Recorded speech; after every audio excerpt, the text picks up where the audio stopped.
Mitch McConnell is salivating over the thought of Americans running out of money and becoming so desperate for survival that they are free and open to be exploited by corporations who will treat them poorly and pay them so meager, like such meager wages, they won't even be able to pay their bills. That's what Mitch McConnell is salivating over as we speak. Why do I say that? Well, he recently gave a speech and he was talking about the labor shortage, okay? And he wanted to express some optimism about the labor shortage. You know, for anyone who's concerned about all these positions that are going unfilled, he says, you've got a whole lot of people sitting on the sidelines because frankly, they're flush for the moment. Meaning they have so much money, they don't know what to do. So they're not working. What we've got to hope is once they run out of money, they'll start concluding it's better to work than not to work. This is how detached from reality our politicians are. And I say our politicians because remember, there were also some corporate Democrats who wanted unemployment benefits to end prematurely in the middle of a global pandemic. So Americans who felt unsafe going back to work would have no choice. They would be desperate and they would take any job regardless of what the risk would be to both their health and honestly their minds. You know, going to work every day with that fear of getting sick with coronavirus, not a good feeling. But let's get back to Mitch McConnell's argument here. So Republicans have long blamed, get a load of this, have long blamed that $1,400 direct payment to Americans for worsening inflation and helping keep people out of the workforce. Now let that sink in for a minute. $1,400 won't even cover half of the rent in most metropolitan areas of the country for 1 month. For 1 month. Homeboy's cashing checks from his corporate donors. He's trading individual stocks based on insider information, which we would go to prison for, but senators get to do it with impunity, of course. He thinks that $1,400 from like literally 2 years ago is what's persuading Americans to not work? What world does this guy live in?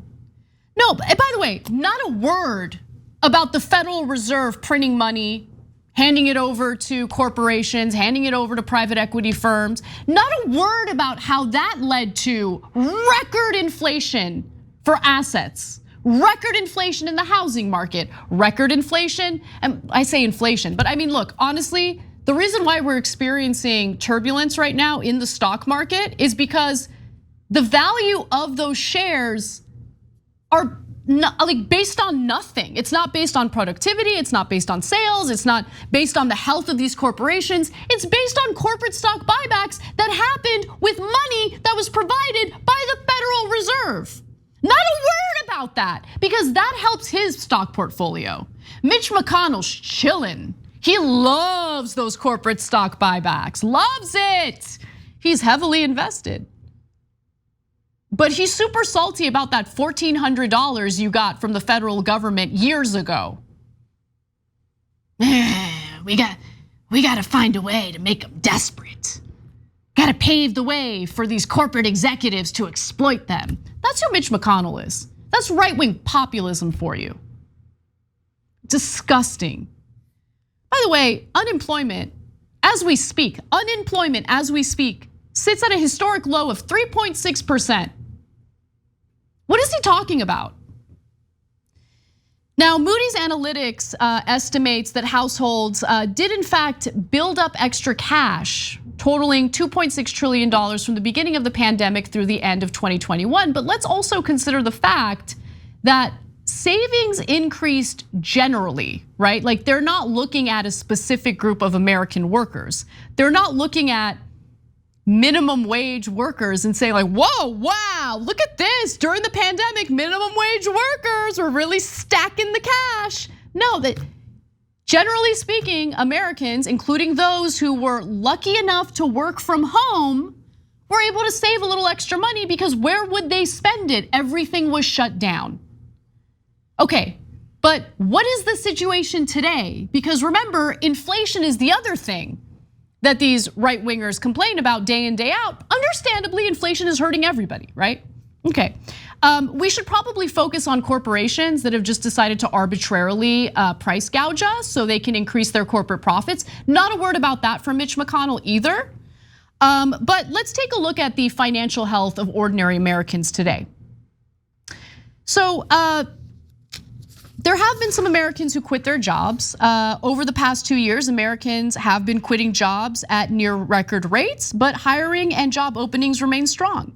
That indicates that many people are quitting for higher paying jobs, good for them, especially in low wage industries and the service sector, which seems to have struggled the most to hire and retain workers. Maybe they should consider paying their workers more to entice them to go back to their restaurants or to whatever service industry job they previously had. Turns out that they found work that pays them better. Free market, baby, what happened? Suddenly when the free market is used to the advantage of labor, don't love it so much anymore. Let's make them desperate so they have no choice but to go back to jobs where they're not paid enough and they're treated poorly. But let's get to the real heart of what's encouraging Mitch McConnell's dumb argument here. Kentucky, McConnell's home state, was briefly the epicenter of the Great Resignation. The sheer number of workers quitting and leaving the workforce was powered by structural conditions that existed long before the pandemic and were exacerbated by COVID-19. That includes lack of affordable childcare, a low minimum wage, and worries over safety during a still raging pandemic. Let's focus on minimum wage and childcare. If you've got kids to take care of, and you also have a minimum wage job, you can't afford childcare. It makes a lot more sense for you to stay home and be with your kids. Because again, your wages wouldn't even cover the childcare necessary for you to go to work. Mitch McConnell in that same speech bragged about defeating Build Back Better, which was the social spending bill that would have provided a social safety net for people, but more importantly, it would have provided childcare for Americans. So if they choose to go back to work, they could easily do so. He bragged about defeating that in the same speech. So which one is it? Do you want people to go back to work? Because if you do, a great way for you to use your position of power is to support them in that effort. But people like Mitch McConnell actively work against the American people.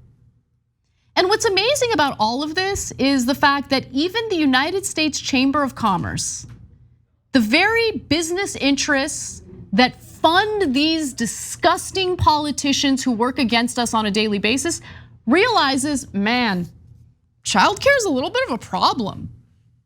Our businesses are having a little bit of an issue getting people back to work because childcare. What are we gonna do? Don't believe me? Here's a headline from a study done by the United States Chamber of Commerce. Data deep dive. A decline of women in the workforce. Data show that women who left the labor force during the pandemic, often to take on childcare duties, have not yet returned. Wow, what a shocker. Let's take a look at some of the data provided by this US Chamber of Commerce study. Many women resigned their careers due to lack of childcare. 58% of parents unable to find childcare, 26% of parents unable to afford childcare. In the last 2 years, 16,000 childcare centers were forced to close their doors, and many more were operating at limited capacity. This diminished the accessibility and affordability of childcare across the nation. In many cases, parents, most often women, stayed home to care for their children. Half of all workers and nearly 60% of parents cite lack of childcare as their reason for leaving the workforce. So go ahead and brag about defeating social spending programs that support families and make it easier for people to go back to work, Mitch. But you don't then get to turn around and paint people as lazy individuals who are just sitting on the sidelines, people who should be punished because they're allegedly flushed with cash. We live in America. There's only a few people at the very top who are flushed with cash. The rest of us are already either dealing with bankruptcy or are living on the edge or are just one health emergency away from joining those going through bankruptcy. That's what America's about. Unlike you, Mitch McConnell, ordinary Americans are not privy to insider information that they can just easily trade individual stocks on. So if that story made you angry, I feel you. Want to provide a little bit of relief by going to the final video here. Let's go to video D2. This will make you feel better, then we'll go to break.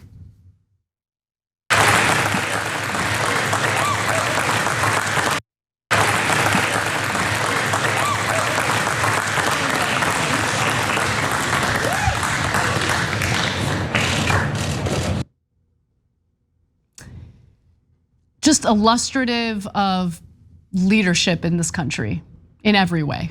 Doesn't matter if you're talking about Democrats or Republicans.